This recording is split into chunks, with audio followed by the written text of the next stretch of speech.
toutes et à tous et bienvenue sur Radio J. Ravi de vous présenter cette nouvelle émission aujourd'hui jusqu'à 16h30 avec mon invité, philosophe de formation, auteur de bande dessinée, illustrateur, romancier, scénariste ou encore réalisateur.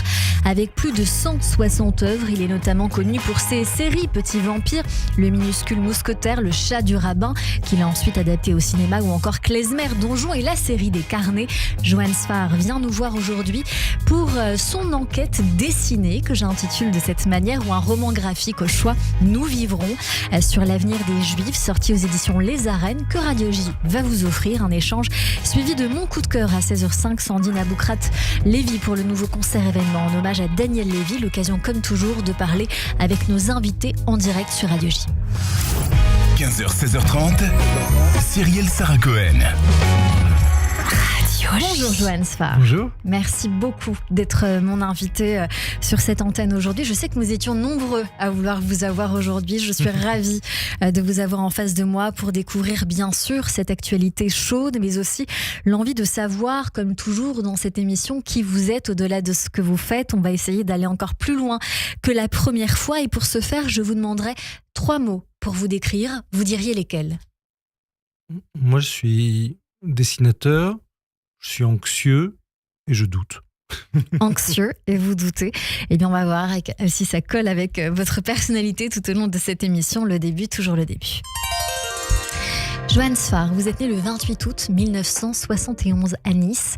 Votre père André, séfarade de Sétif en Algérie, est avocat, engagé dans la lutte contre le néonazisme dans les années 70, adjoint de Jacques Médecin à la mairie de Nice, mais aussi pianiste à ses heures perdues.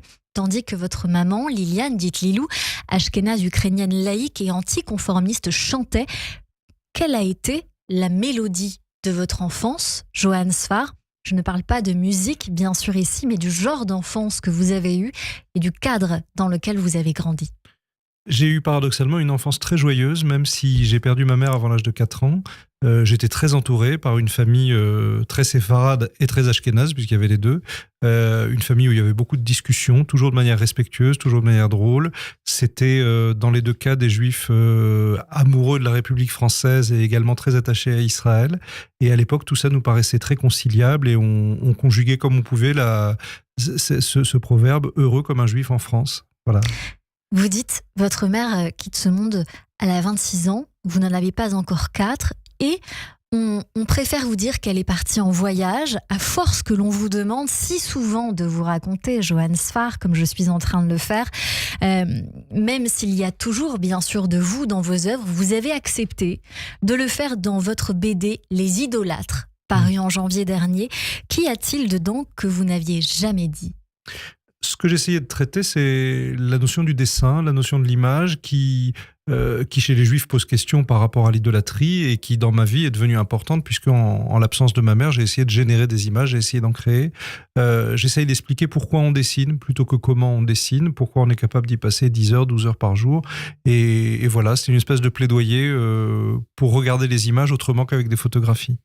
Alors, au lieu d'être sur un divan, Johan Sfar, vous, au lieu de vivre finalement ce traumatisme et de le porter toute une vie, à l'occasion d'une analyse, vous revenez sur cet événement, vous expliquez à votre psy ce qui fait que vous avez préféré finalement embrasser la vie. Oui, enfin, la question, je ne pouvais pas me débarrasser du dessin. La question, c'est où je le mets. Est-ce que je vais dessiner le réel ? Est-ce que je vais dessiner au milieu du monde ? Ou est-ce que je vais dessiner dans mon coin ? Et c'est une question éthique qui est un petit peu plus vaste. C'est quand ça donne une activité artistique, il me semble important de garder un contact aussi bien avec le monde qu'avec sa famille, avec ses proches. Donc, c'est des questions éthiques, mais assez universelles, je crois. Vous vous êtes adonné sans limite à cette passion toute votre vie jusqu'à maintenant, l'art, la peinture, la bande dessinée en tête. Vous dites ce qui fait qu'on se sent vivant, notamment par l'acte de la création. C'est ça, le dessin, l'écriture. C'est encore ce que vous essayez, je pense, de nous transmettre d'une part avec Nous vivrons aux éditions Les Arènes à l'heure où notre communauté meurt injustement. Cela vous indigne et vous nous offrez la plume, votre art pour pansement. Nous vivrons, c'est une tentative de faire parler tous les Juifs que je connais, d'abord en France et ensuite en Israël, et d'empêcher cette gangue de certitude de la population française de nous étouffer. Moi, je sais jamais rien, je suis toujours très anxieux et je suis entouré d'imbéciles qui ont l'impression de tout savoir sur le Proche-Orient. Et j'essaie de dessiner des gens, j'essaie de montrer le désarroi des Juifs après le 7 octobre, la solitude qu'on a éprouvée. Et je suis allé en Israël dessiner tous les amis que je connais là-bas pour qu'on se fasse une autre image de ce que sont les Israéliens aujourd'hui. Alors vous le dites dans votre ouvrage, un dessin ne peut rien faire face à la haine. Vous dites, je suis pas con, hein, évidemment. Quel enjeu ce livre ? Au-delà de faire parler les gens, bien sûr. Avant tout, ça me fait plaisir de dessiner. J'arrivais plus à vivre après le 7 octobre et partir en Israël, rencontrer mes amis, les faire parler, ça m'a fait énormément de bien. J'ai découvert une population extrêmement complexe qui, malgré l'unité qu'impose la guerre, maintient toutes les lignes de débat ouverts. Et ce qui m'a frappé, j'ai trouvé qu'en Israël, il y avait des débats beaucoup plus intelligents et beaucoup plus ouverts et parfois même plus conflictuels sur le Proche-Orient qu'en France. En France, on en est à une polarisation complètement imbécile. Les Israéliens, j'ai l'impression qu'ils arrivent à dire des choses que même nous, on n'ose pas dire, dans un camp comme dans l'autre. Et c'est un pays que j'ai trouvé très vivant, très éveillé, très soudé malgré ses dissensions. Enfin, ça m'a fait beaucoup de bien d'écrire et de dessiner là-bas. Ce que j'ai voulu faire dans Nous vivrons, c'est faire parler des dizaines et des dizaines d'Israéliens pour qu'on ne puisse plus avoir un cliché sur ce qu'est un Israélien. C'est quoi un Israélien, Johan Sfar? Ça me paraît très important parce que moi, je suis arrivé à Paris en 1991 et comme beaucoup de Juifs, j'étais préoccupé par le Proche-Orient. Je participais à des rencontres avec des Israéliens et des Palestiniens. Et à l'époque, j'ai l'impression de dire que dans tous les camps, on avait une petite connaissance de la région et de l'histoire qui fait qu'on n'était pas d'accord, mais on pouvait discuter. Aujourd'hui, c'est devenu complètement impossible parce que les jeunes gens qui prétendent militer sur le Proche-Orient, souvent ne connaissent pas l'histoire du Proche-Orient et sortent sur Israël des clichés plus gros qu'eux. Et moi, je ne peux pas faire leur éducation à leur place, je ne peux pas faire leur psychanalyse à leur place. Il m'a semblé que parler du réel, même si je n'ai pas de solution, moi je ne suis pas géopoliticien, mais parler du réel, c'est entrevoir peut-être une possibilité de discussion future. Quelle est la réalité en Israël qui vous a frappé ? Ce qui m'a frappé, c'est que tout le monde est sur le point de devenir fou. C'est-à-dire que toutes les certitudes qu'avaient les gens ont été battues en brèche par le 7 octobre. Il y a deux combats en permanence. Le premier, c'est un combat pour la survie, tout simplement parce qu'Israël est menacé. Mais il y a également un combat intérieur, à savoir pourquoi est-ce qu'on est israélien ? Qu'est-ce qu'on fait dans ce pays ? Qu'est-ce que c'était que le contrat social israélien ? Et je dois dire qu'en miroir, en France, on se pose la même question. Qu'est-ce qui crée l'agora française ? Qu'est-ce qui fait qu'être français et de culture ou de religion juive, ça peut s'articuler ? Comment on trouve sa place ? Et on a l'impression depuis le 7 octobre que toutes nos certitudes ont été balayées et qu'il faut réinventer un terrain de discussion. C'est quoi nos certitudes ? Nos certitudes, il y en avait deux. La première, c'était heureux comme un juif en France. Et la deuxième, c'est si ça va très mal, on ira en Israël. Vous dites dans votre livre, certaines nations, ethnies ou cultures rêvent de victoire. Les juifs voudraient survivre. Je sais que c'est beaucoup demandé. En Israël ou hors Israël. Rassurez-vous, je suis con, mais pas à ce point. Je sais qu'un dessin ne peut rien faire face à la haine. Un nouveau masque, des justifications différentes à chaque génération, mais le même poison dans le cœur. Bien sûr. Bien sûr. J'ai eu le sentiment que les gens qui ne voulaient pas de juifs au Proche-Orient n'en veulent pas non plus ici. L'unité qu'il y a eu chez les juifs après le 7 octobre, c'est pas qu'on ait tout d'un coup été d'accord sur tout, c'est qu'on ne veut pas se faire exterminer. Pardon. Et vous rajoutez en disant qu'on n'a même pas le droit de critiquer Israël. C'est ce que j'ai dit. J'ai dit que l'hostilité qu'on ressent nous interdit de critiquer Israël. Parce que moi, j'adore critiquer Israël, mais je ne veux pas qu'on m'oblige à le faire. Et comme on ne se sent pas en sécurité, on ne se sent pas accepté, on va avoir... La chose, tous les gens que j'ai fait parler dans ce livre, israéliens, arabes israéliens, juifs français, les premiers mots, ils me disent « tu vas pas avoir le temps de m'écouter, parce que les news, c'est rapide. » Et je dis « non, moi j'ai tout le temps, j'ai 430 pages. » Les 2-3 premières phrases, c'est des clichés, c'est des slogans, et après les gens se détendent et ils disent des choses beaucoup plus complexes, beaucoup plus intéressantes, beaucoup plus... Donc voilà, moi j'ai le temps de les écouter, et je voudrais que les gens cessent de s'auto-censurer sur ces sujets, et s'autorisent parfois, oui, à s'informer quand ils connaissent rien. Plus de la moitié des Juifs habitent en Israël, là-bas où le dialogue, vous le dites, Johan Sfar, existe davantage qu'ici, où le monde finalement s'est morcelé sur la question du conflit israélo-palestinien, à savoir dans quelle case, dans quel camp on se trouve. Vous avez parlé à des Juifs, des musulmans, ces opinions arrêtées, une population déprimée, avec l'angoisse de la survie et de la disparition disparition, dites-vous. Est-ce qu'il n'y a que cette angoisse, pensez-vous, commune, qui peut nous unir dans la paix ? Non, il y a... Dès qu'on est collectif, on est perdu. Dès qu'on se dit les juifs, les musulmans, c'est un enfer. Quand on descend vers les individus, les solutions, j'allais dire, elles sautent aux yeux. On a bien compris que personne ne va disparaître. Les Palestiniens vont rester là, les Israéliens vont rester là, et ce sont des identités modernes avec lesquelles il va falloir apprendre à dialoguer. Et qu'est-ce qu'ils peuvent faire les artistes pendant une guerre ? On sait bien que c'est pas le meilleur moment pour le dialogue. On peut garder la table dressée pour quand les gens voudront à nouveau discuter ensemble, et j'ai vu des initiatives que j'ai trouvées extraordinaires, le comédien Hicham Suleiman qui continue à faire des tables rondes avec non seulement des juifs et des musulmans, mais aussi des druzes, mais aussi des colons de Cisjordanie. Il met toujours tout le monde autour de la même table, et il dit ça sert pas à grand chose, mais au moins on mange. Et cette petite ambition, cette petite lumière, moi je l'ai trouvée très belle. Le député séfarade Yossi Yona qui m'explique, il refuse le terme de Mizraïm, qui m'explique l'histoire des Séphardim en Israël et la manière dont ils peinent à raconter leur propre histoire, etc. Il y a des questions passionnantes. Et il y a un détail qui m'a énormément fait rire. Il m'a dit, en Israël, quand un Ashkénaze est parfaitement arabophone, on le prend dans le Mossad, on le trouve super. Quand un séfarade parle très bien l'arabe, on se dit, c'est suspect, c'est la langue de l'ennemi. Et il dit, c'est ça qu'il faut changer. Johan Sfar, en France, puisque c'est l'actualité chaude du jour, dans un communiqué, l'Université de Lille a finalement annoncé l'annulation de la conférence sur la Palestine de Jean-Luc Mélenchon et Rima Hassan prévue demain initialement. Cette rencontre, bien sûr, elle faisait polémique parce que notamment sur l'affiche, on pouvait voir un logo sur la Palestine, mais sans Israël. Comment ça vous fait réagir, vous qui parlez de discussion ? Là, nous avons la sensation qu'il y a discussion, mais sans discussion. Alors, c'est paradoxal. Moi, je trouve qu'on manque de voix palestiniennes en France. On manque d'espace pour parler, pour faire entendre des Israéliens et des Palestiniens. Mais comme il est question de la vie et de la survie de deux populations, il ne faut pas appeler au meurtre. Et il faut se méfier de ces gros symboles, et il faut se méfier de partis politiques qui vont appeler à la haine. Et il y a plus 1000% d'augmentation d'agressions contre les Juifs en France depuis le 7 octobre. Les conséquences, elles sont immédiates sur les citoyens juifs qui vivent en France. Donc voilà, moi, davantage de voix palestiniennes dans le débat, avec un immense plaisir.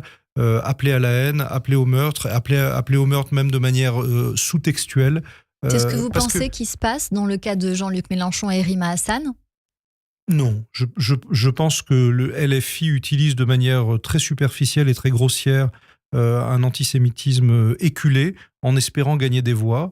Je trouve ça évidemment dangereux vis-à-vis des Juifs et raciste vis-à-vis des populations musulmanes françaises qui ne sont pas anti-juives. Je me suis pris un tombereau d'insultes depuis hier sur Twitter parce que j'ai eu le malheur de dire qu'avec tous mes amis musulmans, ça se passe bien depuis le 7 octobre.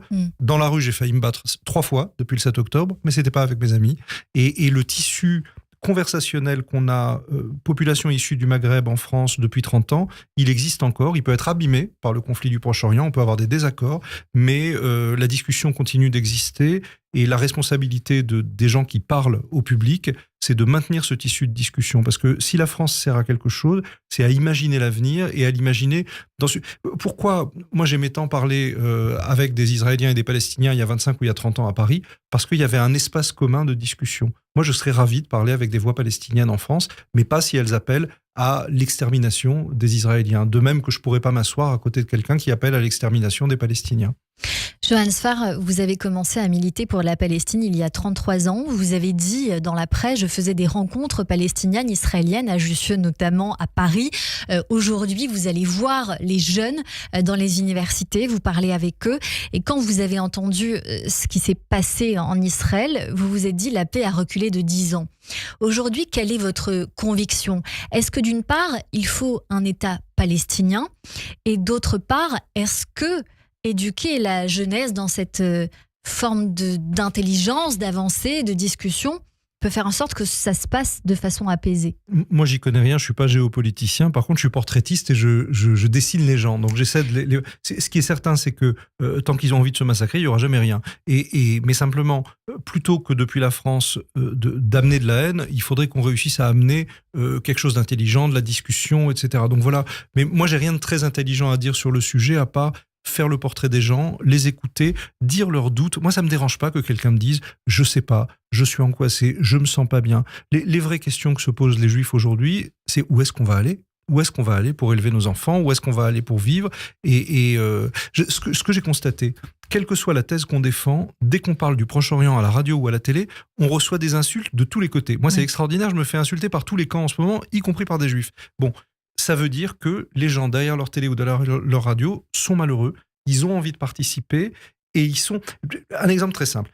Si je commence à expliquer, être juif dans la rue, c'est un enfer, on se fait agresser en permanence. On va dire, tu fais le jeu de l'extrême droite, c'est catastrophique. Si je dis, mais non, tout de même, nos amis maghrébins, on continue à se parler, on continue à être amis, on va me dire, mais tu es angélique, tu te rends pas compte de ce qu'on subit. Tu sais quoi, les deux, c'est vrai. Les mamans juives, quand elles sortent de l'école, elles ont peur avec leurs enfants, et nos amis arabes, c'est toujours nos amis. Alors qu'est-ce qu'on fait ? C'est une réalité complexe, donc parfois je me tais, je dessine.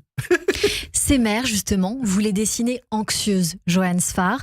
Que pourriez-vous leur dire aujourd'hui aux mères juives qui nous écoutent, qui vont chercher leurs enfants, leurs fils, leurs filles à la sortie des écoles, à ceux qui ont trouvé aussi bon de retirer leur mezuzot ou encore leur Magen David ou leur rail autour du cou ?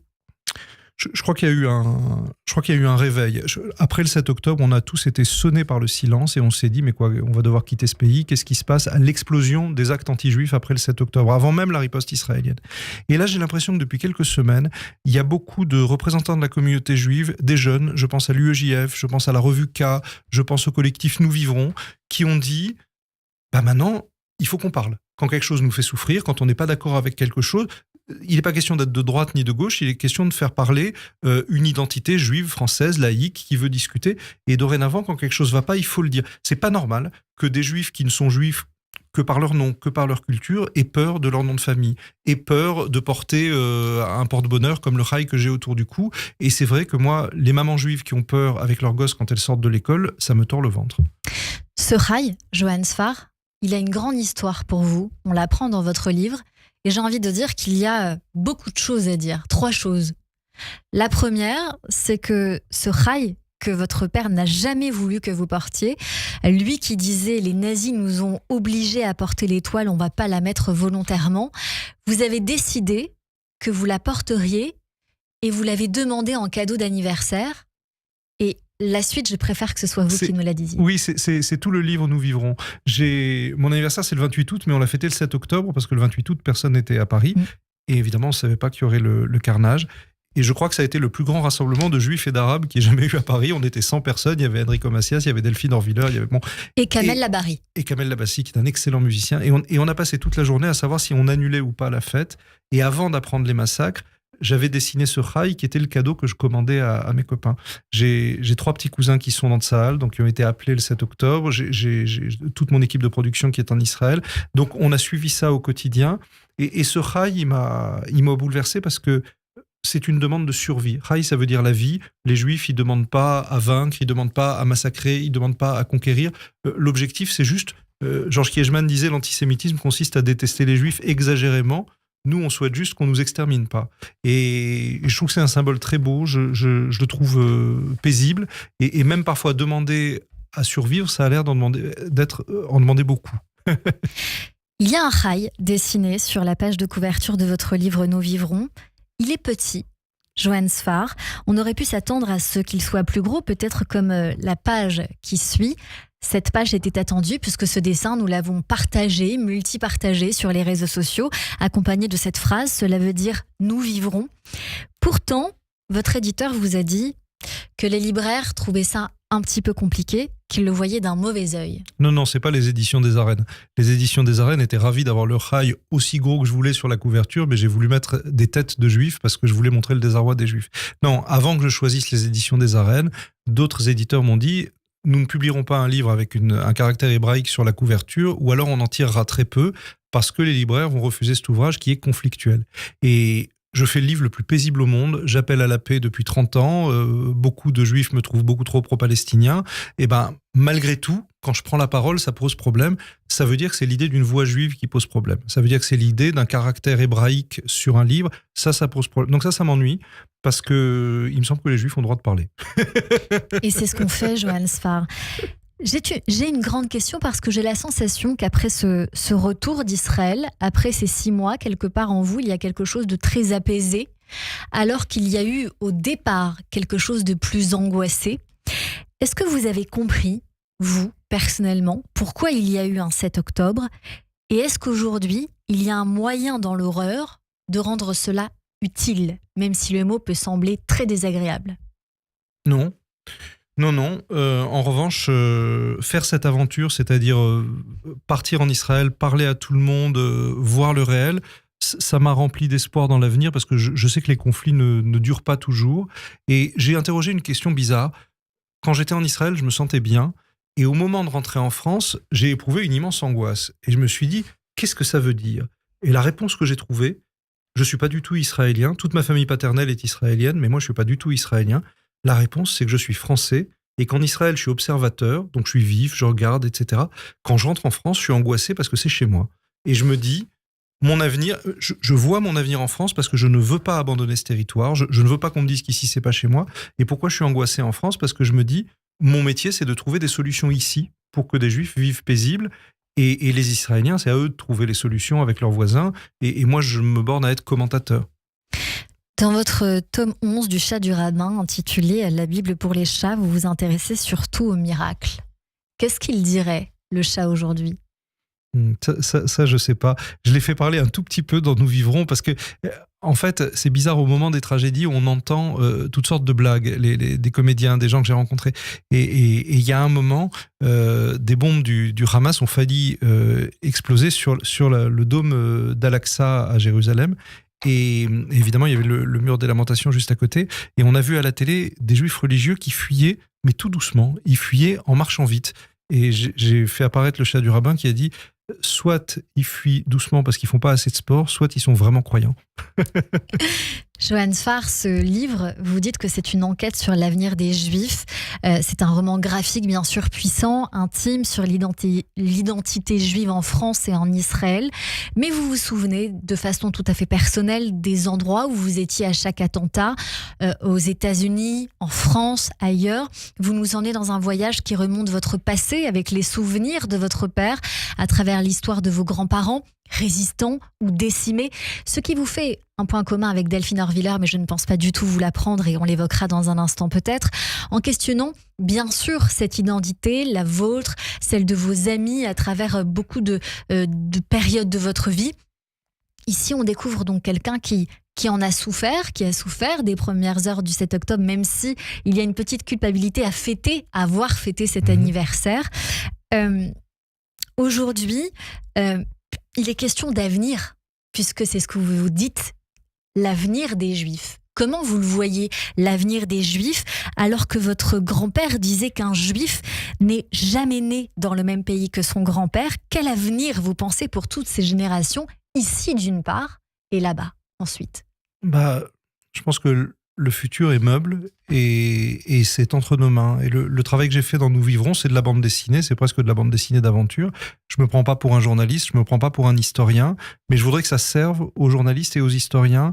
Et je crois, il y a une histoire rabbinique que j'aime beaucoup. C'est un gamin qui veut arnaquer le rabbin. Il met un papillon vivant dans sa main et il dit, je vais arnaquer le rabbin. Rabbin, est-ce que le papillon dans ma main, il est vivant ou il est mort? Et le gamin se dit comme ça, s'il me dit il est vivant, je l'écraserai.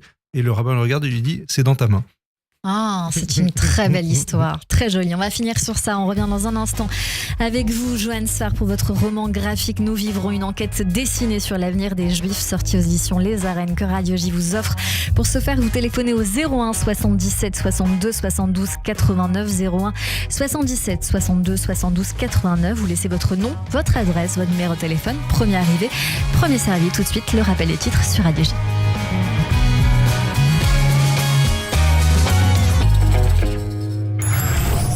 15h, 16h30, Cyrielle Sarah Cohen.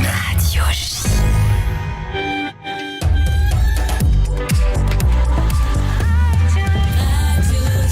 « 15h30 sur Radio J, bonjour et bienvenue. Tout de suite, le rappel des titres avec Etani Belaïch.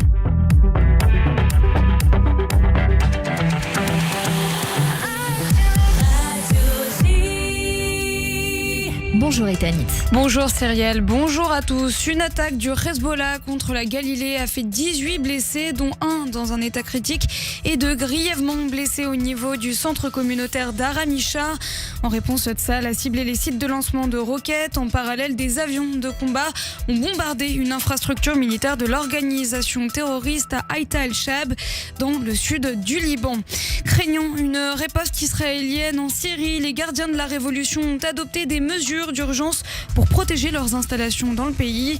Des bases ont notamment été évacuées.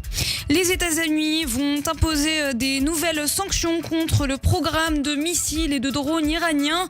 Les pays membres de l'Union européenne s'apprêtent à suivre la même trajectoire. Les négociations pour une nouvelle trêve entre Israël et le Hamas piétinent selon le Qatar. Nous essayons autant que possible de remédier à cette pierre d'achoppement, a précisé le Premier ministre Mohamed Al-Thani. Au 194e jour de guerre, 7e mois de guerre en Israël, le ministre des Finances Bezalel Smotrich a déclaré à la radio de Tsahal que l'armée israélienne avait besoin d'un examen de conscience avant de pouvoir autoriser une augmentation de son budget. Nous avons donné un chèque en blanc et fait aveuglément confiance à l'armée et nous avons obtenu le 7 octobre. J'en ai assez de faire confiance à l'armée, s'est-il exaspéré. Le Premier ministre israélien récuse lui les allégations sur une famine à Gaza. Lors de ses rencontres avec les chefs des diplomaties britanniques et allemandes à Jérusalem, Binyamin Netanyahou a affirmé qu'Israël faisait tout son possible sur la question humanitaire. Enfin, le Conseil de sécurité de l'ONU doit se prononcer demain sur une demande des Palestiniens pour devenir un État membre à part entière des Nations Unies. L'autorité palestinienne a relancé au début du mois cette procédure initiée il y a 13 ans, c'était en 2011. Et merci beaucoup Etanit Belaïch, on vous retrouve à 16h pour le journal complet et tout de suite une pause et puis on revient bien sûr avec mon invité Johan Sfar et mes chroniqueurs sur Radio J. David Revaud-Dallon, ça reste entre nous. Retrouvez-moi tous les mercredis sur Radio J pour Ça reste entre nous. La politique comme vous ne l'entendez nulle part ailleurs. Les meilleurs spécialistes réunis pour expliquer sans langue de bois tous les mercredis à 21h sur Radio J. Radio J. Un million d'Israéliens recourent au service de Yad Sarah chaque année. Yad Sarah fournit gratuitement du matériel médical, des solutions de maintien à domicile et de transport médicalisé aux personnes âgées, aux survivants de la Shoah, aux handicapés, blessés de guerre et accidentés. Yad Sarah, la première ONG humanitaire d'Israël, est aujourd'hui un maillon social indispensable. Aidons ensemble Yad Sarah en faisant un don déductible de vos impôts. allodon.fr/yad-sarah-france. Serfa automatique. yadsarah.fr. yadsarah.fr. Radio J.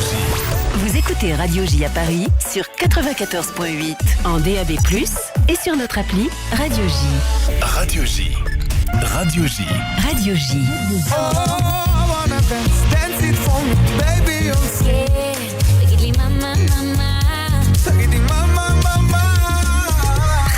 J. On est tous nés pour faire la fête, comme si on l'avait jamais faite. Vous écoutez Radio J. Radio J. Radio J. Radio J. Radio J. 15h, 16h30. Cyrielle Sarah Cohen. De retour sur l'antenne de Radio J. Merci de passer votre après-midi avec nous jusqu'à 16h30 avec mon invité aujourd'hui Johan Sfar pour sa BD Nous vivrons, une enquête dessinée sur l'avenir des Juifs sortie aux éditions Les Arènes. Dans cette partie d'émission, Johan Sfar, on va découvrir toute la culture que vous aimez ou qui pourrait vous plaire. Et tout de suite, Christophe Barbier nous emmène au théâtre. Et mes acclamations, mon enthousiasme, vive à notre bienfaiteur. Olé, olé, olé. Bonjour Christophe Barbier. Bonjour Cyrielle, bonjour Johan Sfar, bonjour à tous. Alors aujourd'hui, j'ai envie de vous dire, on va parler d'un chat. Et oui, évidemment, on ne peut pas y échapper. Le chat du rabbin. Vous savez qu'il est en scène, le chat du rabbin. Il était à Aix-en-Provence pour le festival de Pâques dans une mise sur une musique de Marc-Olivier Dupin. Et vous avez été le complice de cette aventure. Comme quoi, on peut mettre le chat sur un plateau. Oui, voilà. Mais c'est une exception. Parce qu'il y a très peu de chats dans le théâtre français, très peu de chats sur les scènes. Mais en fait, un seul a suffi pour marquer l'histoire et tous les écoliers le connaissent. C'est le fameux petit chat de l'école des femmes. Le petit chat est mort. Nous sommes le 26 décembre 1662 au théâtre du Palais Royal. C'est la création de la pièce de Molière, L'école des femmes, pièce qui au moment où Molière a fêté ses 40 ans, va être un tournant dans sa carrière. Il n'est plus seulement le farceur, il devient le penseur. Et ça commence avec cette histoire de Petit Chat. Nous sommes acte 2, scène 6. Je vais faire Arnolphe et Cyrielle va faire Agnès. Avec plaisir. La promenade est belle. Fort belle. Le beau jour. Fort beau. Quelle nouvelle ? Le petit chat est mort. C'est dommage. Mais quoi, nous sommes tous mortels et chacun est pour soi. Lorsque j'étais au champ, n'a-t-il point fait de pluie ? Et voilà. En quelques lignes, le petit chat est mort, il est expédié. Discussion anodine entre un tuteur et sa filleule. On parle de la pluie et du beau temps. Arnolphe marque son manque d'empathie car la mort du chaton ne l'émeut pas plus que l'averse qui est tombée. Alors que pour une adolescente comme Agnès, un tel événement a dû causer du chagrin.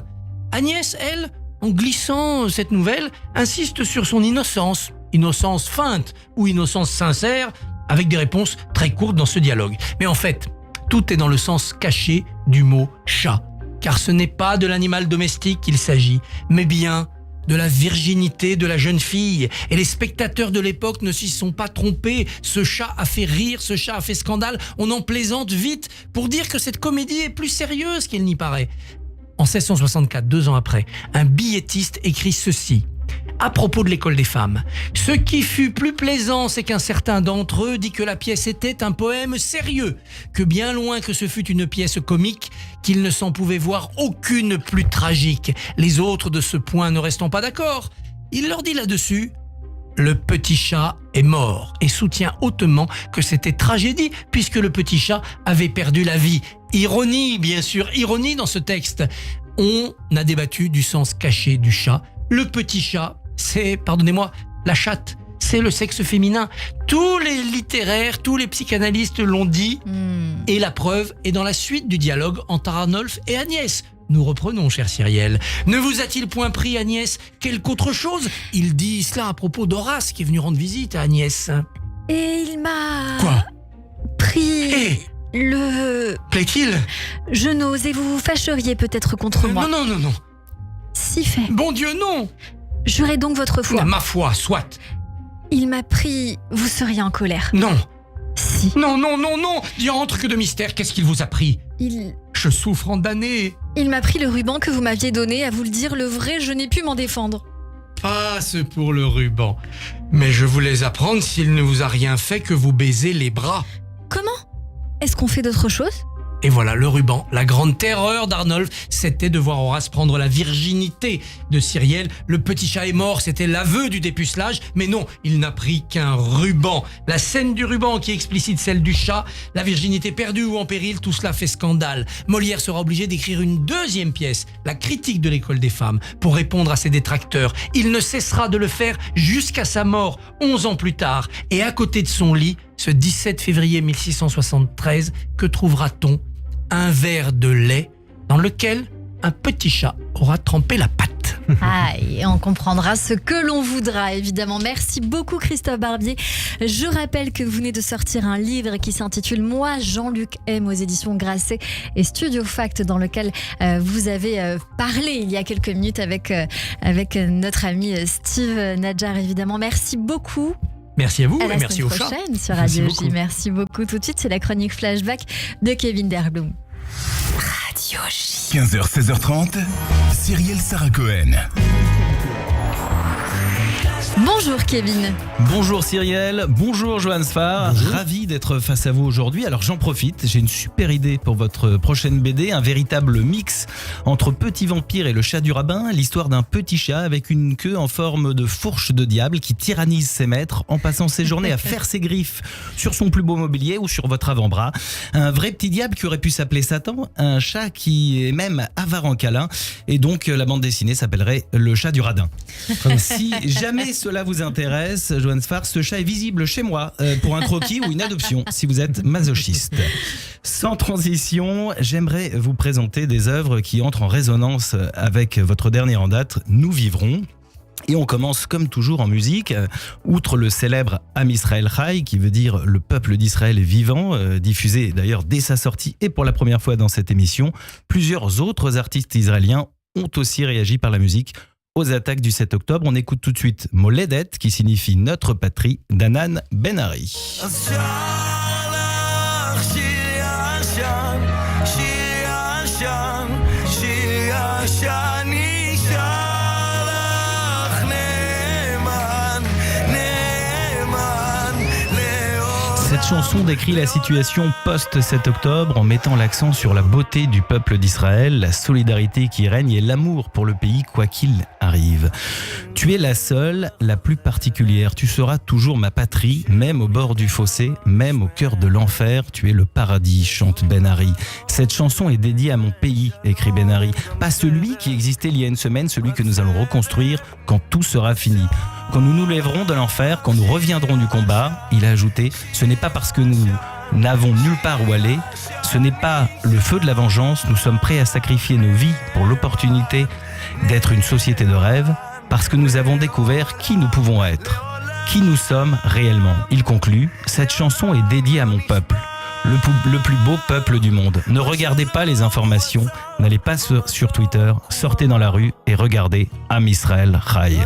Et maintenant, je vous laisse découvrir des extraits de 2 autres artistes et on en parle juste après.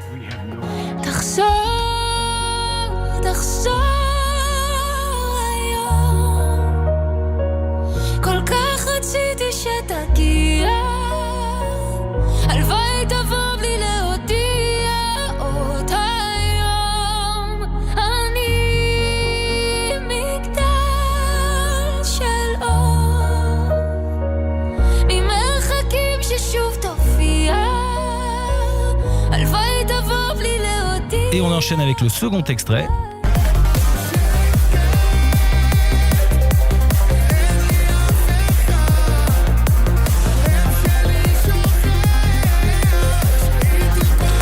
Le premier extrait, c'est Tarzor, qui signifie revient, de Idan Rachel Project, avec Ronnie Daloumi, qu'on entendait chanter. Et le second est d'Omer Adam, en featuring avec Infected Mushroom, intitulé Tirkod Lenetzach, tu danseras éternellement. Dans ces titres, les artistes vont droit au but et parlent du traumatisme que représente la perte de proches. Quand Idan Rachel espère un retour miraculé de l'être aimé, demandant combien de temps allons-nous saigner, Omer Adam, lui, signe un hymne psychédélique en hommage aux victimes du festival Nova, déclarant « Nous nous souviendrons d'eux tous, ceux avec le panache et la beauté, car une fraternité comme celle-ci ne laissera jamais nos cœurs oubliés. » Après la musique, la lecture avec un ouvrage bien sûr que nous sommes obligés d'évoquer aujourd'hui avec Delphine Horviller que nous avons reçu récemment dans notre émission. Oui, dans ce livre intitulé « Comment ça va pas ?», Delphine Horviller, comme tant d'autres, a vu son monde s'effondrer au lendemain du 7 octobre. Elle qui, de par sa fonction, doit supporter les autres dans leur douleur, interroge ses fondements existentiels à travers une série de 10 conversations réelles ou imaginaires avec sa douleur, avec ses grands-parents, avec la paranoïa juive, avec Claude François, avec les antiracistes, avec Rose, avec ses enfants, avec ceux qui lui font du bien, avec Israël, avec le Messie. Par son talent d'écriture, elle rend son expérience intime universelle et nous pousse à réfléchir sur la manière dont nous naviguons dans un monde qui nous confronte parfois à la plus pure violence, nous renvoyons à des questions existentielles qui défient souvent notre compréhension. D'ailleurs, Johan Sfar, après le 7 octobre, je sais que vous avez échangé avec Delphine Horviller et je dirais même le 7 octobre, soit le jour de votre anniversaire, puisque c'était la première convive qui était avec vous. Oui, elle est arrivée, elle a eu des mots très beaux, elle a dit « On va tous être sollicités pour parler dans les jours qui viennent. Si tu as le sentiment que l'un de nous perd son humanité, il faut qu'on se prévienne l'un l'autre. » Et elle a évoqué, elle a dit il faut être capable de comprendre la souffrance du camp d'en face, et ensuite, de manière plus profonde, en discutant et en rencontrant des gens là-bas, être capable d'entendre la manière dont chacun se raconte son histoire. Parce que le jour où il n'y aura plus la guerre, le jour où il faudra cohabiter, il faudra entendre les deux narratifs et réussir à en faire quelque chose. Et on reste en contact, et avec la plupart des gens qui prennent la parole sur ces sujets, on reste en contact parce qu'il y a ce combat intérieur de ne pas dire la phrase de trop, de ne pas être le jouet de la haine, parce qu'on a des proches qui sont blessés, parce qu'on a des proches qui sont en danger. Donc il y a un combat contre soi-même aussi à mener en temps de guerre. C'est ça, d'où cette phrase « il faut qu'on se surveille chacun ». Qu'on soit ensemble les uns et les autres. Je suis très peu expert en Talmud, mais je sais que la Torah a légiféré très tôt sur la guerre et la façon dont il était licite ou pas de faire la guerre. Il y a aussi une guerre des mots, donc se surveiller soi-même en temps de guerre, c'est important. D'ailleurs, une phrase importante que je n'ai pas pu évoquer en première partie d'émission, vous dites et vous écrivez, c'est la première phrase, Johan Sfar, l'ennemi, ce n'est pas le Palestinien ou l'Israélien ou le musulman ou le Juif, l'ennemi, c'est celui qui décide que les enfants ou les civils sont des cibles. On reste assis et on subit les massacres, les assassins de tous les camps sont des alliés objectifs. J'ai écrit ces mots le 7 octobre, bien avant la riposte israélienne, avec la certitude que la guerre allait geler les narratifs, empêcher évidemment le dialogue, c'est une évidence, et qu'il y a une infime minorité dans tous les camps qui, quand la mort arrive, y voit une opportunité. Et il faut, c'est ça qui est déchirant, c'est qu'il faut à la fois combattre pour sa sécurité et être en mesure de rester humain, parce qu'à chaque fois que la paix s'approche, il y a toujours quelqu'un pour la foutre par terre. C'est ce que j'allais vous demander, Johan Sfar, parce que finalement, on peut l'entendre de la manière que l'on a envie, mais que penser des soldats israéliens que la guerre oblige ? Dire d'abord une évidence, c'est que Israël est une armée de conscription, c'est pour la plupart des appelés du contingent, qui étaient dans l'armée quelque part et qui ont été appelés à Gaza au moment où le conflit a été déclenché, qui se sont parfois trouvés au feu avec assez peu d'encadrement parce que c'était une guerre qui n'était pas prévue et qu'Israël n'a pas voulu. Et dans Nous vivrons, je fais parler énormément de jeunes soldats israéliens et ils parlent de leur désarroi. Il y a un jeune homme en particulier qui raconte. Il me dit, le public français ne pourra pas le croire, mais l'essentiel de mon travail a été d'organiser un corridor pour que les Palestiniens puissent aller d'un point à un autre. Ouais. Pendant qu'on prenait des bombes israéliennes sur la figure parce qu'on était là-dessus. Alors il dit on se faisait tirer dessus par le Hamas, on avait des bombes de notre propre camp. Donc ce sont des jeunes gens qui se trouvent dans une situation déchirante. La société civile israélienne a énormément aidé pour les déplacés, ils ne veulent pas dire les réfugiés, pour les soldats, pour tout le monde. Et il y a eu aussi un vide des pouvoirs publics israéliens sur beaucoup de sujets. Donc ça fait partie des questions que se pose, je crois, tout le pays en ce moment. Johan Sfar, on va terminer par un film qui n'est pas vraiment un film, Kevin Derblum. Tout à fait, Cyrielle. Le documentaire saisissant intitulé Bearing Witness qui nous emmène aux confins de la barbarie et de l'horreur, là où la souffrance humaine est palpable. Et il nous confronte à la réalité brutale d'une attaque terroriste, compilant les séquences de l'attaque du Hamas, filmées par les GoPro des terroristes eux-mêmes. Un documentaire réalisé par l'unité du porte-parole de Tzahal, 47 minutes, sans doute insoutenable à regarder, et qui, comme vous le savez, a été montré à des diplomates et autres élus, ainsi qu'à des journalistes du monde entier.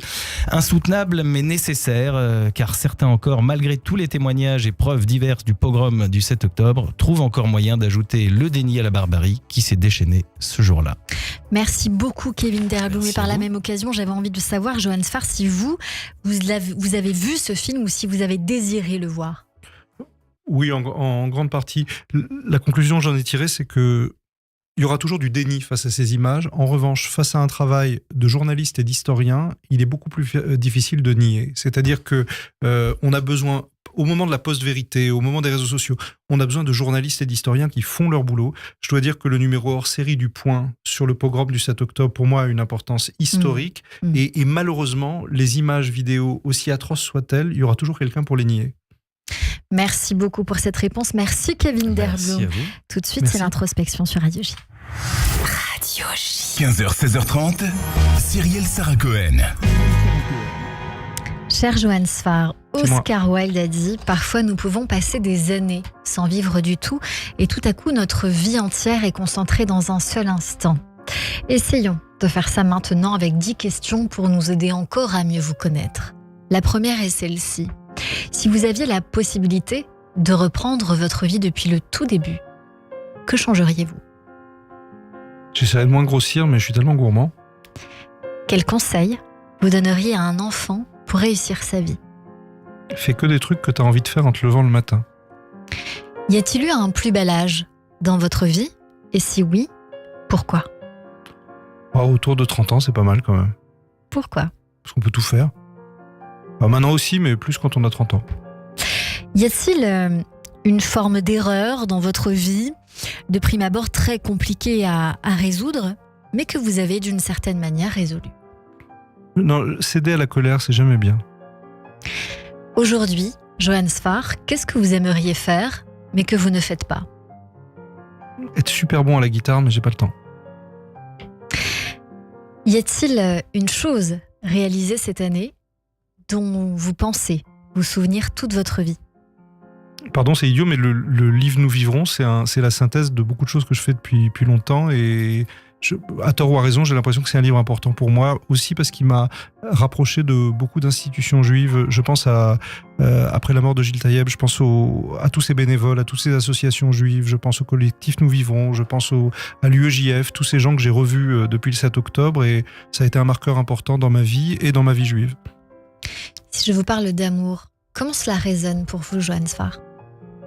Chez moi, c'est l'amour familial, mais c'est une grande famille qui inclut aussi mes amis, mais l'intime, et il est vaste chez moi, a beaucoup d'importance.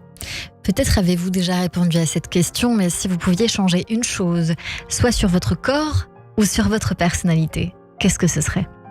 Garder 10 sur 10 à chaque œil pendant toute ma vie. Ah, c'est vrai? Pour un dessinateur, c'est assez agaçant d'avoir besoin de lunettes. Vous avez des lunettes quand même. Oui, c'est des loupes, mais ça m'énerve. Vraiment, ça m'énerve. Puis en plus, je les mets sur les oreilles, on dirait Mickey. Enfin, rien ne va. Si vous étiez président de la République, Johan Sfar, quelle serait votre première mesure? Alors, très important. Je garderai la radio publique et je ne la mélangerai pas avec la télé publique. C'est un projet qui m'inquiète beaucoup. Pourquoi? Je pense qu'on a une chance folle d'avoir Radio France. On peut aimer ou pas aimer le contenu, mais c'est quelque chose d'essentiel pour notre pays. On a aussi une chance d'avoir France Télévisions, et j'aimerais bien qu'on ne nous mélange pas tout ça parce que c'est précieux. Pour terminer, qu'aimeriez-vous que les gens retiennent de vous? Si on peut me trouver sympa, pas trop de mauvais souvenirs, ça m'irait.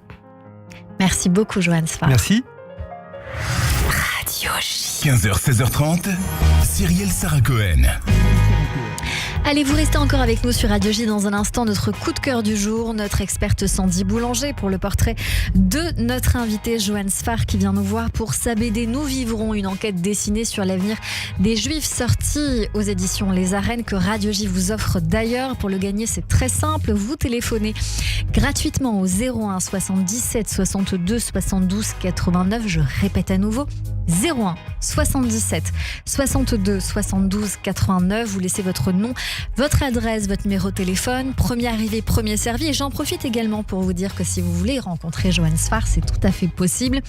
Rendez-vous le 25 avril à la librairie de Paris dans le 17e, le 26 avril à Atout Livre Paris 12e, le 27 à 11h Folie d'encre à Montreuil, et puis Paris également 15e, le 28 avril à 11h30, et puis le 28 également à 15h au musée d'art et d'histoire du judaïsme à Paris. Allez, vous restez avec nous, on revient dans un instant après la pause et le journal de l'info, et puis surtout une petite musique sur Radio J. On écoute quoi, Hayden Rachel? Allez, c'est parti.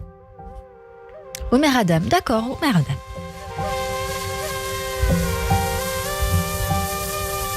הלב שוכב בחול איתך, הראש בעננים.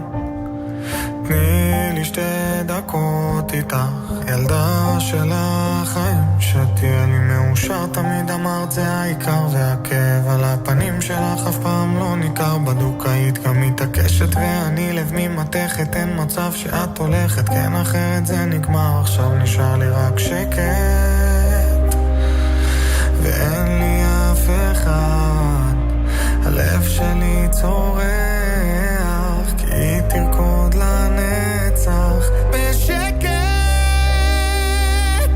ואין לי אף אחד, הלב שלי שוכח שהיא תרקוד לנצח.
להיות איתך, מלאך של אלוהים, שתהיה לי מאושר, תמיד אמרת העיקר, ואיך תמיד חייכת שיספרו לי שנגמר, בדוק היית מתעקש ולשחק תמיד באש, אין מצב אתה הולך, איך הלב שלי נשבר, עכשיו נשאר לי רק שקט,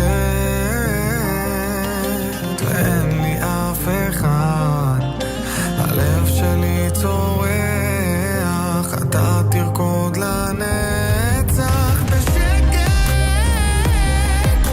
ואין לי אף אחד, הלב שלי צורח, אתה תרקוד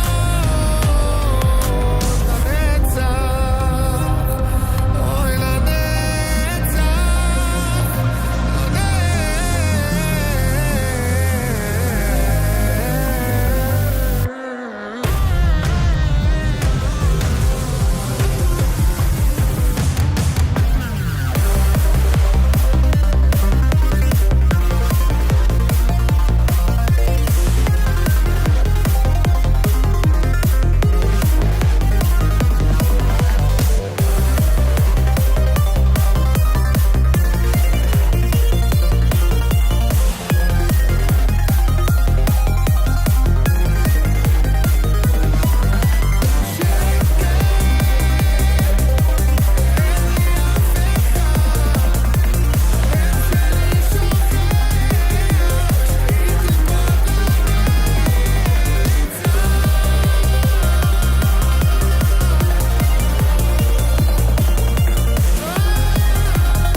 Radio J. 15h, 16h30, Cyrielle Sarah Cohen.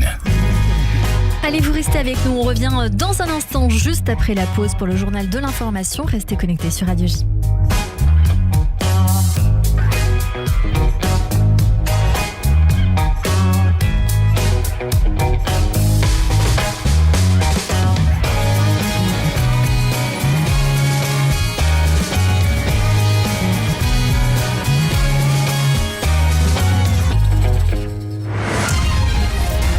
David Revaud-Dallon, ça reste entre nous. Retrouvez-moi tous les mercredis sur Radio J pour Ça reste entre nous.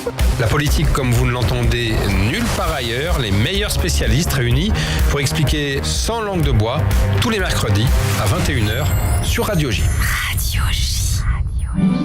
Chaque semaine, et particulièrement en période de tension, l'hebdomadaire Actualité Juive va encore plus loin, avec des analyses et des informations fiables, précises, objectives sur Israël, le Moyen-Orient, la lutte contre l'antisémitisme et l'actualité politique en France. Actualité Juive, France, Israël, communauté, judaïsme, mémoire, société, culture. Abonnez-vous ou réabonnez-vous en formule papier ou digital sur le site actualitéjuive.com. Actualité Juive, l'hebdomadaire incontournable de la communauté. Ça, c'est uniquement sur Radio J. uniquement sur Radio J. Radio J. Éric Ciotti, bienvenue.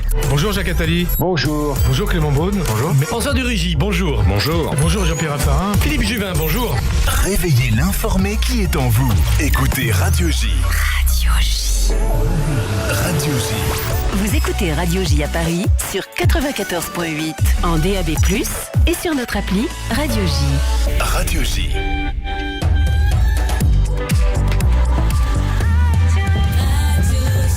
Il est 16h sur Radio J. Bonjour et bienvenue. Tout de suite, le journal de l'information avec Etanit Belaïch.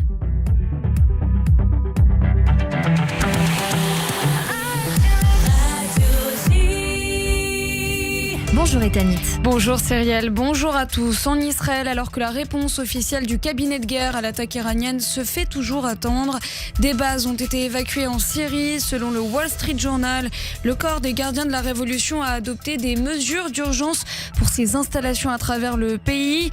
Certaines bases ne sont toutefois évacuées que la nuit lorsque les membres craignent une attaque israélienne. Par ailleurs, la marine iranienne va désormais escorter les navires commerciaux iraniens vers la mer Rouge en pleine escalade des tensions au Moyen-Orient. Pendant ce temps, la communauté internationale exerce toujours des pressions sur Jérusalem pour qu'elle s'abstienne de toute riposte.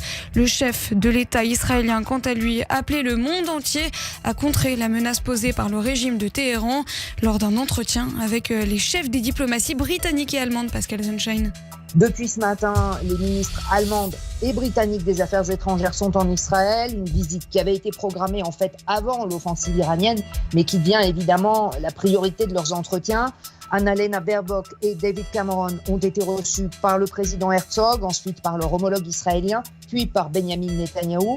Il est clair que les Israéliens ont pris la décision d'agir. Nous espérons qu'ils le feront en limitant le plus possible les risques d'escalade, en frappant fort mais intelligemment, a déclaré notamment David Cameron, qui a également appelé les pays du G7 à imposer de nouvelles sanctions à l'Iran de façon coordonnée, ajoutant qu'il fallait envoyer à l'Iran un message clair et sans équivoque sur son soutien aux groupes terroristes de la région. Israël Katz, le ministre des Affaires étrangères, leur a renouvelé la demande d'Israël de déclarer les gardiens de la révolution organisation terroriste et d'imposer des sanctions à l'Iran sur son programme d'armement de missiles et de drones qui menacent Israël, mais aussi l'ensemble de la région. Notre correspondante en Israël, Pascal Sunshine, les ministres des Affaires étrangères allemands et britanniques doivent désormais se rendre à Capri, en Italie, pour un sommet avec leurs homologues du G7 à la veille d'un conseil de sécurité de l'ONU.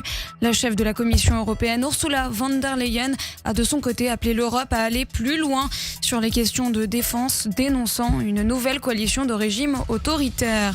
Du côté des États-Unis, les mesures prises contre le régime des Mollahs se précisent. Les sanctions imposées par Washington sur Téhéran vont porter sur ses programmes de drones et de missiles, son corps des gardiens de la révolution, mais aussi son ministère de la Défense. L'ONU lance un appel aux dons pour Gaza et la Judée-Samarie, un appel aux dons de 2,630 milliards d'euros publié par le Bureau des Nations Unies pour la coordination des affaires humanitaires. Cette somme doit, selon elle, aider les 3 millions de Palestiniens en souffrance et prévenir de nouvelles pertes de vie. La guerre se poursuit par ailleurs avec le Hamas, mais aussi avec le Hezbollah qui a revendiqué des frappes contre la Galilée ce matin. Des impacts directs ont été signalés au niveau du centre communautaire d'Aramisha. 18 personnes ont été blessées dans ces attaques, dont 3 grièvement. Ces frappes font suite au bombardement de plusieurs infrastructures terroristes dans le sud du Liban hier soir, bombardements dans lesquels 3 membres de la force Radouane ont été éliminés. L'Université de Lille a annulé une conférence pro-palestinienne polémique de Jean-Luc Mélenchon et de Rima Hassan. Les conditions ne sont plus réunies pour garantir la sérénité des débats, explique l'université qui regrette la pression exercée sur l'autonomie pédagogique et scientifique des établissements d'enseignement supérieur, sans préciser l'origine de ces pressions. Cette conférence était organisée à l'initiative de l'association étudiante Libre Palestine.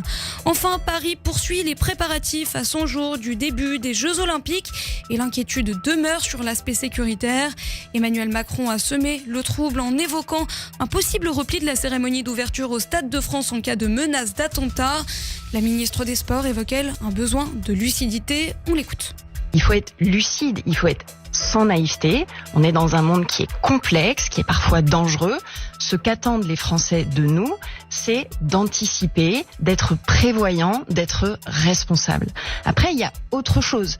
Il y a une gradation dans la menace. Si la menace venait à s'intensifier, ce qui n'est pas le cas aujourd'hui. Il n'y a pas de menace spécifiquement tournée vers les Jeux, pas de menace non plus terroriste anticipée sur notre sol. À ce moment-là, on doit concevoir des scénarios de repli. Amélie Oudéa-Castéra ce matin au micro de nos confrères de France Info. Et merci beaucoup Ethanit Belaïch. On vous retrouve demain à partir de 14h en attendant une très courte pause et c'est la suite de notre émission avec mes invités sur Radio J. Radio J. Bonjour. Le 6-9, Ilana Ferradian. Retrouvez-moi tous les matins avec mes chroniqueurs et mes invités. de 6h à 9h. Au menu, politique en Israël, politique en France, mais aussi culture, société, santé, judaïsme, histoire. C'est tous les matins de 6h à 9h sur Radio J. Chaque semaine, et particulièrement en période de tension, l'hebdomadaire Actualité juive va encore plus loin, avec des analyses et des informations fiables, précises, objectives sur Israël, le Moyen-Orient, la lutte contre l'antisémitisme et l'actualité politique en France. Actualité juive, France, Israël, communauté, judaïsme, mémoire, société, culture. Abonnez-vous ou réabonnez-vous en formule papier ou digitale sur le site actualitéjuive.com. Actualité juive, l'hebdomadaire incontournable de la communauté. Radio J. Vous écoutez Radio J à Paris sur 94.8 en DAB+, et sur notre appli Radio J. Radio J. Radio J. Radio J. Radio J. Radio J. 15h, 16h30. Cyrielle Sarah Cohen. 16h06 sur Radio J. Merci d'être avec nous en direct avec notre invité aujourd'hui, Johan Sfar, qui vient nous voir pour sa BD. Nous vivrons une enquête dessinée sur l'avenir des Juifs, sortie aux éditions Les Arènes. Tout de suite, Johan, on découvre ensemble le coup de cœur sur Radio J. Radio J. 15h, 16h30. Cyrielle Sarah Cohen. Bonjour Sandrine Aboukrat-Lévy, merci beaucoup d'être Bonjour notre Cyrielle, invitée merci de me aujourd'hui. recevoir. Bonjour. C'est un bonheur de vous revoir, j'ai envie de dire. C'est très plaisant de vous revoir parce que forcément Daniel Lévy reste pour nous quelqu'un de très important. Je vous ai dit que jusqu'au bout, Oui. on serait là avec vous. Mais avant de commencer à parler de la raison pour laquelle vous êtes venu nous voir, je sais que vous teniez à dire un mot sur Gilles Taïeb qui nous a quittés dimanche. Lui qui vous avait soutenu fortement avec Daniel. Bien avant de me soutenir avec Daniel, il a beaucoup soutenu mon mari et il l'a emmené sur beaucoup de chemins et je sais qu'il a beaucoup aidé puisque mon mari m'en avait parlé et je lui dois énormément pour ça.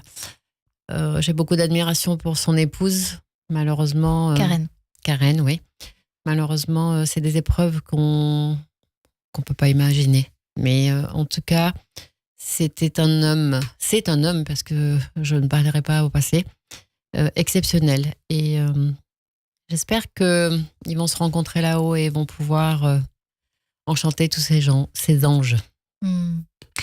Vous venez nous voir alors pour nous parler de votre association Daniel Lévy, de votre projet Un piano pour la vie, qui a pour but d'acheter des pianos pour créer des espaces de musique dans les hôpitaux, dans les EHPAD notamment. Pour ce faire, le mardi 7 mai prochain aura lieu au Théâtre Mogador la deuxième soirée hommage à Daniel, qui nous a quittés il y a 1 an et demi aujourd'hui. Qu'est-ce qui nous attend ? Je sais que la première partie, c'était le 1er novembre 2022. C'est le 7 novembre 2022. Qu'est-ce qui nous attend cette année ? Alors cette année, ça va être un petit peu plus différent. Ça veut dire qu'il y a des artistes qui vont venir interpréter ces titres, mais il va y avoir surtout des duos, parce que ce que j'ai envie surtout, et ce que son public a envie, c'est de l'entendre. Et je suis très émue parce que je reçois de nombreux messages de demandes où quand je poste quelque chose, il y a une influence de bienveillance qui reste depuis presque 2 ans. Et alors, ces musiciens vont jouer, on va entendre sa voix et on verra à travers un écran de merveilleuses images de sa vie, jeunes artistes, le Bataclan, l'Olympia. Mais c'est surtout qu'on va l'entendre. Et il y a des artistes qui ont accepté de chanter en duo avec lui. Avec lui. Il y aura également une chorale gospel. Oui. Gospel and Life Harmony. Exactement. Les premiers noms des artistes qui vont vous accompagner sur scène sont connus. Oui. Il y aura notamment Julie Zinati, Oui. Kimber Rose, Oui. Elisa Tovati, Anne Silla, Victoria Sio, Cecilia Cara, Laura Main, bien sûr, Aurélie Konaté, Enrico Macias, Frédéric Zetoun ou encore Kevin Lévy. Et j'imagine que d'autres noms seront annoncés dans les prochains jours. Cette soirée devrait avoir lieu le mardi 7 mai au Théâtre Mogador, suivi d'une mini-tournée. Est-ce que vous avez les prochaines dates On est le 26 juin, à la Bourse du Travail à Lyon. On a une autre date sur Marseille et puis au fur et à mesure... Le 24 juin à Marseille et à Saint-Étienne le 24 novembre. Ensuite, vous souhaitez, Sandrine Aboukrat-Lévy, partir en Belgique, en Israël également. Oui. Alors, c'est un vœu que j'essaye de de continuer à faire. C'est pas tous les jours facile, mais on a une merveilleuse équipe qui est à mes côtés, de merveilleux artistes aussi qui nous suivent dans la tournée. Et bien sûr, je crois qu'Israël restera notre pays de cœur, puisque c'est ce qu'il voulait. Et mon rêve, ce serait d'aller faire ce concert à l'Opéra de Tel Aviv. Les bénéfices de cette soirée iront donc à l'association Daniel Lévy, qui a déjà acheté des pianos pour créer des pièces donc de musique dans les hôpitaux, dans les EHPAD. Ce projet s'intitule Un piano pour la vie. Aujourd'hui, je crois qu'il a financé une dizaine de pianos. Oui. Où est-ce qu'on peut les retrouver ? Alors, il y en a un à l'hôpital européen, vous en avez un à Marseille. À Marseille, pardon.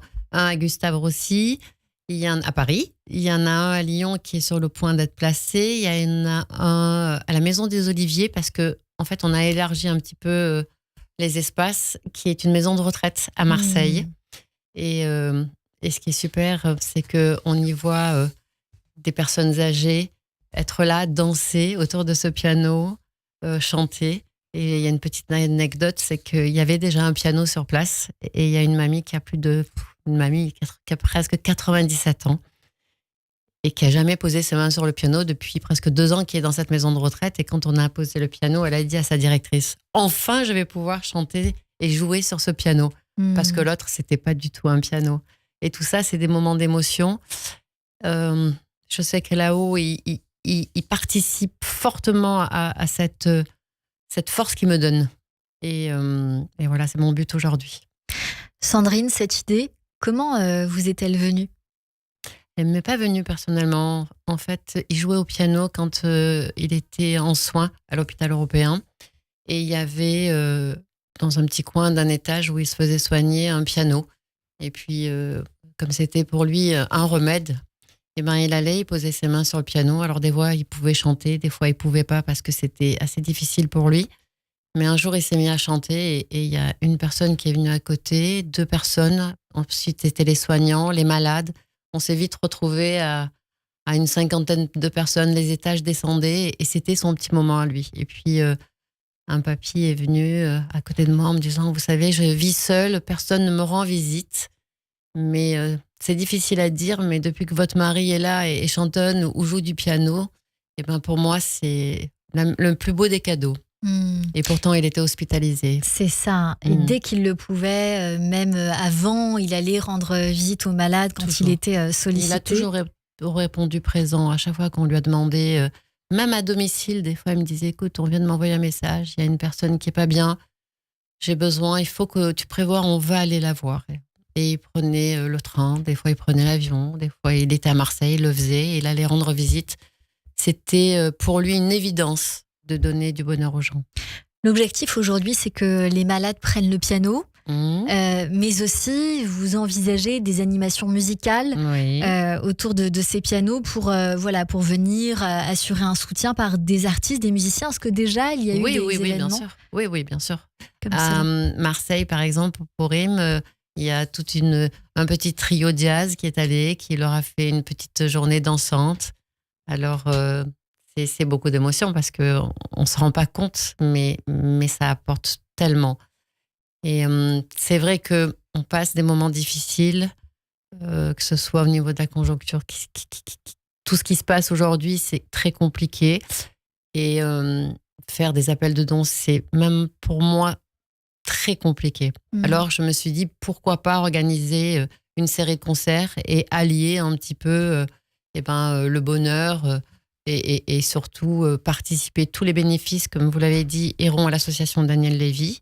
On peut leur donner un CERFA s'ils en ont envie aussi, puisqu'il y en a qui me l'ont demandé. Donc, oui, on peut établir un CERFA. Et puis, voilà. Et puis, que ce soit 1 euro, 10 euros, 20 euros, le montant n'est pas forcément le plus important, mais c'est le geste qui compte. Le geste qui compte en envoyant ce que l'on peut. Est-ce qu'également, Sandrine, on peut se porter candidat pour même vous offrir des pianos, parce que c'est peut-être une idée aussi, offrir des pianos, ou même si on est propriétaire d'un lieu avec cette envie-là de créer cet espace, est-ce qu'on peut vous solliciter aussi ? Bien sûr. Il y a une personne qui m'a sollicité pour une maison de retraite qui est à Lyon. Alors, j'ai bien sûr répondu qu'il n'y avait aucun souci. Quand c'est comme ça, on monte une campagne de dons avec Allodon. Il y en a une qui va débuter lundi prochain. Et cette campagne de dons reste en vigueur pour un lieu bien précis. Et puis, on peut s'occuper d'aller les placer. Ce qui est plus compliqué quand il y a des personnes, des fois, qui m'appellent pour me dire, bon, ben, on a un piano, mais par contre, il faut venir le chercher. Et là, on n'a pas encore trouvé la structure pour pouvoir le faire. Parce que dans ces cas-là, il faut aller les chercher rapidement. Il faut les stocker, il faut les mettre à disposition.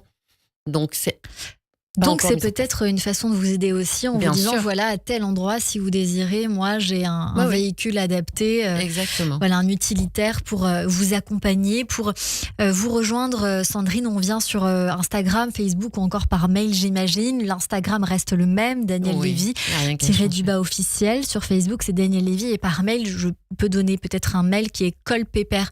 Exactement. Musique avec un C, @gmail.com ou encore sur daniellevy.fan@gmail.com pour peut-être des mots de soutien qui restent très utiles. Tous les contacts également sur daniellevy.fr.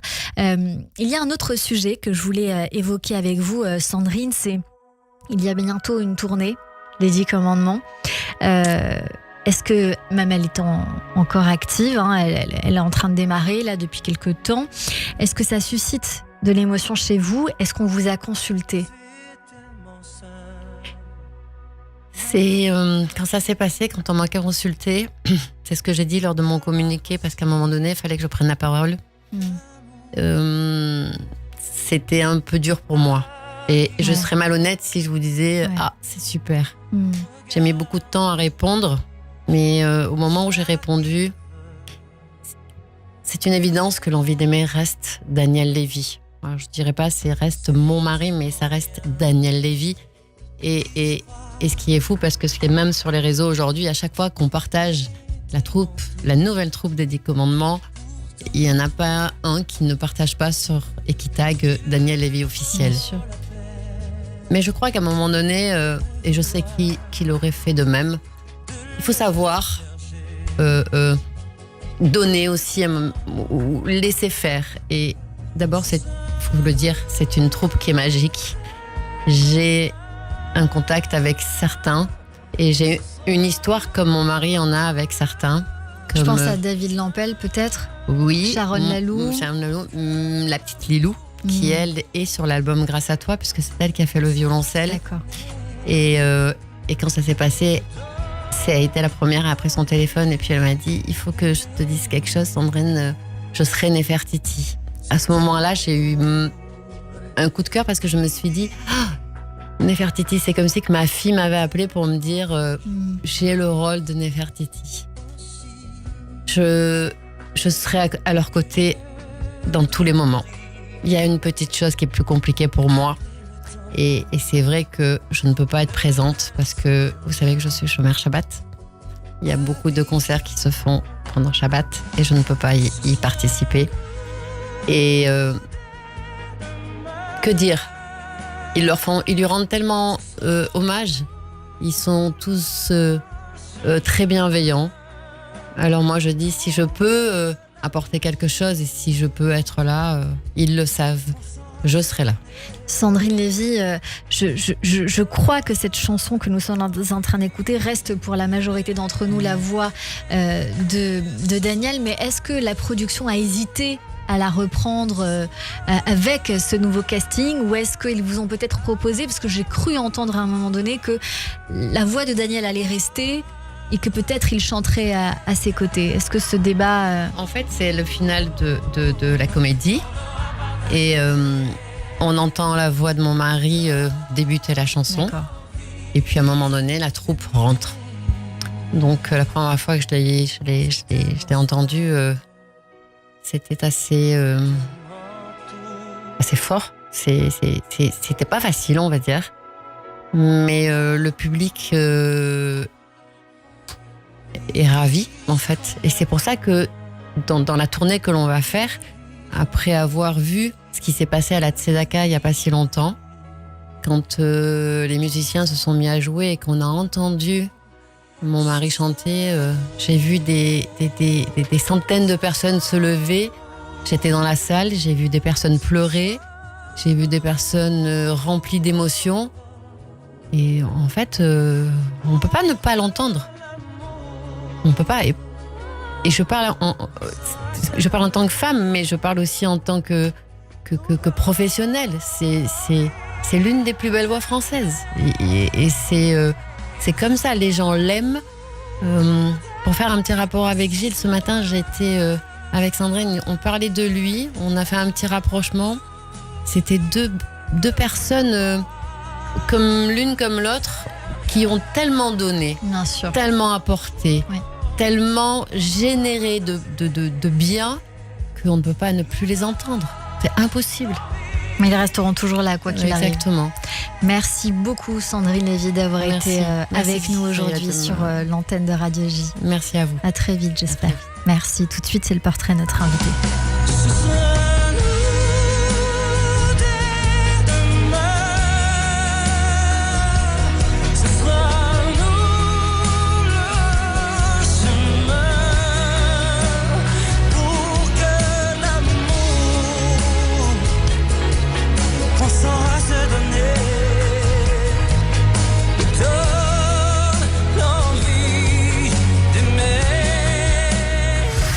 Radio J. 15h, 16h30, Cyrielle Sarah Cohen.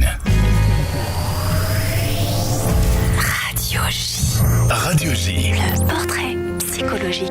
Joanne Sfar, comme toujours à la fin de cette émission, on a pour habitude de débriefer ces minutes que nous avons passées ensemble. Et tout de suite, c'est le portrait vu par Sandy Boulanger. Bonjour Sandy. Bonjour Cyrielle. Bonjour. Bonjour Joanne Sfar. Bonjour Sandrine.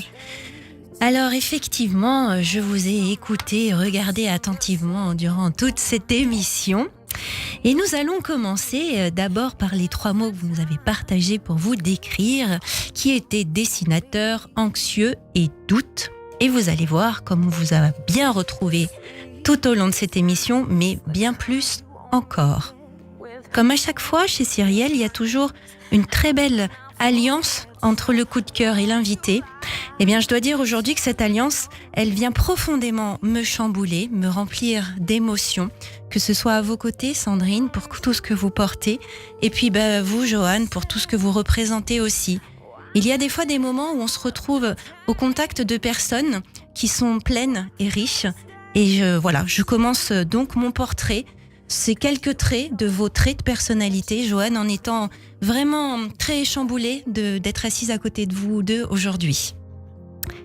Alors vous nous dites que dans votre enfance, qui est toujours propre à Cyrielle, que paradoxalement, elle était joyeuse, en vivant avec le deuil de votre mère, partie en voyage à l'époque, gérée par l'image, le dessin, tout un symbole en fait, coloré d'éthique bien sûr. C'est un chemin d'être au monde anxieux comme outil pour toujours être certain de secouer vos certitudes, pour favoriser la secousse de celle des autres ou, dans le doute, de ceux qui se le permettront. Alors l'humour, bien sûr, du juif joyeux à Paris, heureux de savoir qu'il pourra toujours fuir en Israël et qui permet d'aller au cœur de la complexité de la vie, de la géopolitique, enfin au sens grec du terme, vous savez, celui qui dicte les règles des cités sur un terrain. L'humour, c'est pour questionner le monde, s'engager, s'activer, se manifester. Une fois le repas copieux des idées et des faits partagés. Des menus divers et variés, allant même parfois jusqu'à être avariés. Ça sert en fait pour permettre surtout de demander d'être discuté, mais surtout d'être digéré. Parce qu'il ne suffit pas d'avoir faim, il faut savoir digérer, paraît-il. Alors vous êtes portraitiste, dites-vous, pas géopoliticien, mais à travers les traits posés sur les doutes dans vos dessins, il y a une symbolique du dialogue qui est très puissante. Vous arborez un sourire franc et grand, Joanne. Ouais. Et puis tout au long de cette émission, paisible comme le rail porté autour de votre cou, vous êtes porteur de cette vie paisible autorisée. Vous êtes un commentateur de l'espérance, tel le chat du rabbin de votre BD, questionnant votre identité. Et cela n'est pas forcément du doute. C'est d'ailleurs propre à la tradition juive, mais comme celle des psys, de répondre toujours à une question par une question. Alors, en qualité de psy et puis de sexologue, je ne peux ne pas vous poser la question. Mais votre chat du rabbin est-il comme le chat de Molière ? Dans le doute, aurions-nous intérêt à continuer à espérer à nous réveiller vierges chaque jour ? Bah oui, garder la candeur d'hier, mais perdre la naïveté chaque jour un peu plus. Cette naïveté perdue, que le commentateur, dessinateur de portraits d'espoir que vous êtes ne cesse de retracer, à la recherche des contours de l'anxiété, définie en psychologie comme une crainte diffuse qui ne repose pas sur un fait précis comme l'angoisse le fait, mais qui nous entoure un peu comme un manteau trop lourd ou un nuage persistant, obstruant notre regard jusqu'à l'horizon. Alors je me dis, Johan, mais que vous n'êtes peut-être pas finalement que cet anxieux, mais que cet anxieux d'hier, il est peut-être aujourd'hui l'homme conscient. Peut-être, finalement. Cet homme qui a accueilli que la vie apporte son lot de bonheur et ses flots d'horreur, sans pour autant s'en accommoder. Et puis du coup, cet homme qui s'engage, mais on s'engage, on vous le souhaite, alors que le chat, on lui souhaite aussi de ne pas perdre trop de plumes, non plus au passage. Et puis on souhaite surtout que la vôtre, de plumes, elle reste vibrante et questionnante. Alors, comme vous, on a envie de se lever chaque matin avec l'envie, justement, d'aimer, n'est-ce pas toujours, Sandrine ? Et puis d'avoir le temps, d'avoir envie d'apprendre à jouer de la guitare, parce que cela a beaucoup de sens. C'est un symbole puissant, celui de vivre avec plaisir et ensemble. Alors, merci, Johan, et puis longue vie à vous et à nous. Merci à vous, c'était très très beau. Merci beaucoup. Nous vivrons. Aux éditions Les Arènes. Merci beaucoup, Sandy Boulanger, notre thérapeute que l'on retrouve tous les mercredis sur Radio J. Radio J. 15h, 16h30, Cyrielle Sarah Cohen. C'est la fin de cette émission avec vous, Johan Sfar. Vous êtes venu nous voir pour votre roman graphique. Nous vivrons une enquête dessinée sur l'avenir des Juifs, sortie aux éditions Les Arènes. Un mot de la fin qui vous revient, ce que vous voulez. Je trouve formidable qu'il existe des radios juives en France, qu'on ait notre place, qu'on fasse partie de la société, qu'on fasse partie de la polyphonie. Et quand on a des trucs à dire, je crois qu'il faut les dire. Voilà. Merci Johan Sfar, merci beaucoup, merci à Sandrine Lévy d'avoir été mon coup de cœur du jour sur Radio J. Merci. Je rappelle le concert hommage à Daniel Lévy au théâtre Mogador le 7 mai prochain à Paris. Notez que vous pouvez réécouter nos invités cette émission sur le site officiel de Radio J, radioj.fr, mais aussi sur YouTube et toutes les plateformes de streaming. Merci à toutes et à tous de nous avoir suivis. On se donne rendez-vous demain dès 15h avec mon invité Rachel Kahn pour son nouveau livre. À demain et belle journée à tous sur Radio J. ומתעוררת בחלום